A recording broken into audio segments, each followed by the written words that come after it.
சினிமான்றது entertainment medium தான் இன்னைக்கு வரைக்கும். மெயின் ஸ்ட்ரீம் ஆடியன்ஸை நீங்கள் டார்கெட் பண்ணி படம் பண்ணுறீங்க அப்படின்னா, நீங்கள் ஒரு 900 தியேட்டர் ரிலீஸ் பண்ணால் அந்த 900 தியேட்டர்கள்லையும் எல்லா தியேட்டர்கள்லையும் வந்து தலித்தியவாதிகள் மட்டுமே படம் பார்க்க மாட்டாங்க. தங்களான் வந்து ரிலீஸ் ஆகி ஒரு தலைமையான விமர்சனத்துக்கு உள்ளாயிருக்குன்னு சொல்லலாம். பல பேர் படம் நல்லா இருக்குன்றாங்க, நல்லா இல்லைன்றாங்க. அந்த படத்தில் பார்த்தீங்கன்னா இந்த தாழ்த்தப்பட்ட சமூகத்தினருடைய வழியை வந்து காமிச்சிருந்தாலுமே, அது ஒரு பக்கம் இருந்தாலுமே உண்மைக்கு புறம்பான சில விஷயங்கள் அதில் வந்து காமிக்கப்பட்டிருக்கு அப்படின்னு சொல்லப்பட்டிருக்கு. நிறைய பேருக்கு படம் புரியலன்னுமே சொல்கிறாங்க. ஸோ இதை நம்ம எதை நம்புறது, எதை ஏற்றுக்கிறது? இல்லை, இப்போது ஒரு சினிமான்ற ஒரு மீடியம் வந்து மக்கள் மத்தியில் ஒரு பொழுதுபோக்கு அம்சமாக தான் பல வருடங்களாக பார்க்கப்பட்டு வருது இந்தியன் சினிமாவை பொறுத்த வரைக்கும். அதை வந்து பல்வேறு இயக்குநர்கள் வந்து அதோட பாதையை வந்து வேற ஒரு ரெவல்யூஷனரி சேஞ்சாக எடுத்துகிட்டு போயிருக்காங்க. இது என்ன மாதிரி நிகழ்ந்தது அப்படின்னா, அந்த நம்ம சினிமாவோட டெக்னிக்கல் வேல்யூஸை வந்து அதிகப்படுத்தணும். அதாவது நம்ம உலக சினிமா அளவுக்கு நம்ம சினிமாவோட தரத்தை வந்து நம்ம வந்து டெக்னிக்கலாக இந்த கட்டமைக்கணும் அப்படின்ற மாதிரியான முன்னெடுப்புகளை பல பேர் எடுத்துகிட்டு வந்தாங்க. அதில் நம்ம இந்தியன் சினிமாவில் ரொம்ப பிரதானமாக பார்க்கக்கூடியவர் யாருன்னா சத்யஜித் ரேன்னு சொல்லுவாங்க. அவர் வந்து வெஸ்ட் பெங்காலை சேர்ந்தவர்.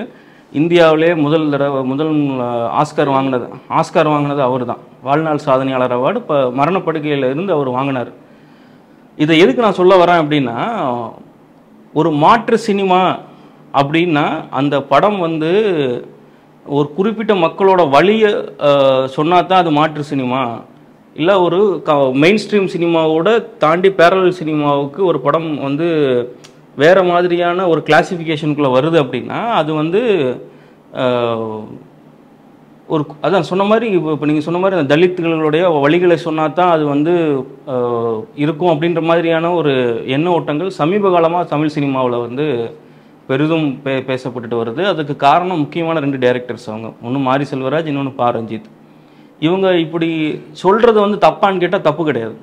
ஏன்னா பா ரஞ்சித் வந்து ஒரு மேடையில் இப்போ சமீபமாக அந்த படத்தோட ஆடியோ லான்ச்சில் கூட சொல்லியிருந்தார், ஒரு மெயின் ஸ்ட்ரீம் சினிமா தான் நான் வந்து என்னோடய வாழ்க்கையில் வந்து பெரிய இதுதான் சினிமா அப்படின்னு நினச்சிட்டு இருந்தப்போ உலக சினிமாக்களோட பார்வைகள் என் மேலே வந்து நான் எனக்கு மேலே பட்டப்போ நான் வந்து அது அணுகுன விதம், அதை பார்த்து சொல்லப்போனால் இரானியன் ஃபிலிம் மேக்கர் மஜித் மஜிதியோட படங்களை வந்து அவர் எடுத்துக்காட்டாக சொல்லி சில விஷயங்கள்லாம் சொல்லியிருந்தார்.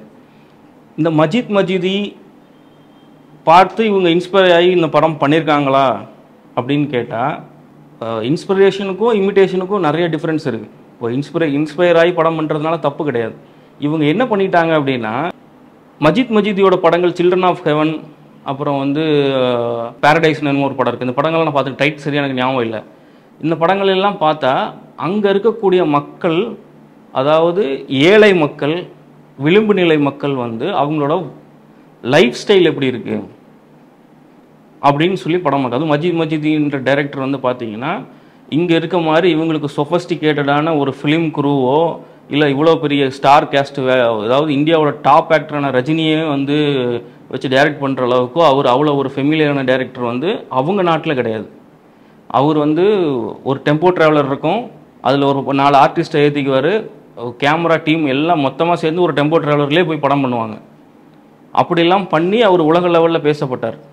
இது நான் எதுக்கு சொல்ல வரேன்னா, இப்போ நீங்கள் கேட்ட கேள்வி வந்து, அதாவது ஒரு சைடு வந்து அவங்க இந்த விளிம்பு நிலை மக்களோட வழிகளை சொல்லியிருக்கிறாங்களோ, இன்னொரு தரப்பில் வந்து உண்மைக்கு புறம்பான விஷயங்களையும் சொல்லியிருக்கிறாங்கன்னு பல்வேறு கலவையான விமர்சனங்கள் வருதுன்னு சொல்கிறீங்க.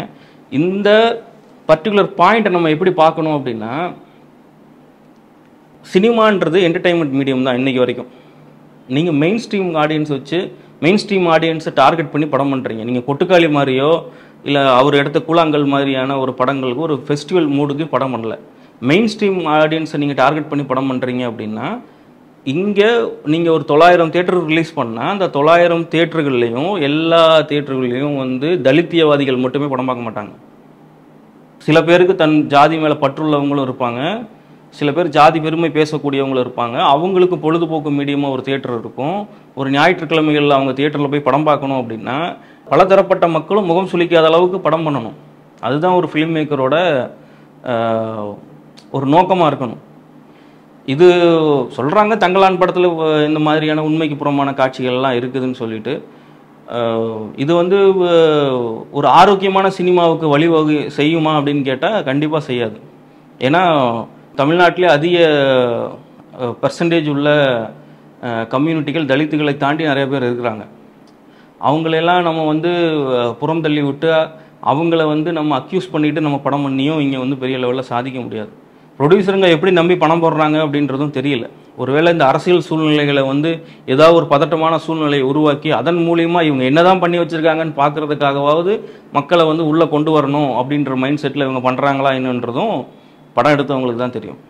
இது போன்ற சினிமா செய்திகளை உடனுக்குடன் தெரிந்து கொள்ள உடனே நேட்டிவ் சினிஎக்ஸ் தமிழை சப்ஸ்கிரைப் செய்யுங்கள்.